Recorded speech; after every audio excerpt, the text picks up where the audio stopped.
আসসালামু আলাইকুম। রমজান মাসের সবচেয়ে মহিমান্বিত রাত হল শবে কদর, একটি রাত যা হাজার মাসের চেয়ে উত্তম। এই রাতেই মহান আল্লাহ প্রথমবার পবিত্র কুরআন নাজিল করেন নবী মুহাম্মদ সাল্লাল্লাহু আলাইহি ওয়াসাল্লামের উপর। আজকের ভিডিওতে আমরা জানব শবে কদরের ইতিহাস, গুরুত্ব এবং এই রাতে আমাদের কি করা উচিত।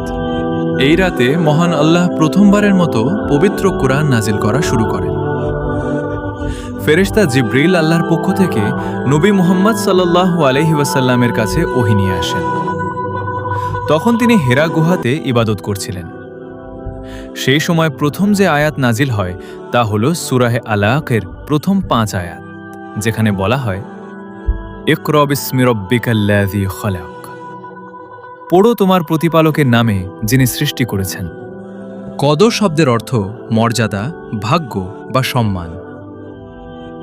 এই রাতে মহান আল্লাহ মানুষের ভাগ্য ও গুরুত্বপূর্ণ বিষয় নির্ধারণ করেন বলে ইসলামী শিক্ষায় বলা হয়।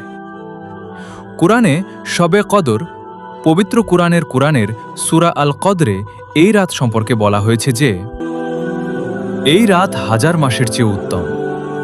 এই রাতে ফেরেশতারা পৃথিবীতে অবতরণ করেন। রাতটি শান্তি ও রহমতে ভরা থাকে ফজর পর্যন্ত। শবে কদরের গুরুত্ব এক রাতের ইবাদতের সওয়াব ৮৩ বছরের বেশি ইবাদতের সমান। এই রাতে করা দোয়া আল্লাহ সহজে কবুল করেন। গুনাহ মাফ পাওয়ার বড় সুযোগ। এই রাতে কি করা ভালো? বেশি বেশি নামাজ, বিশেষ করে তাহাজ্জুদ, কুরআন তিলাওয়াত, দোয়া ও ইস্তেগফার জিকির।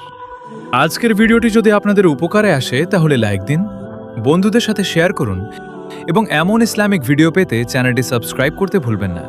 সবাই ভালো থাকুন। আসসালামু আলাইকুম।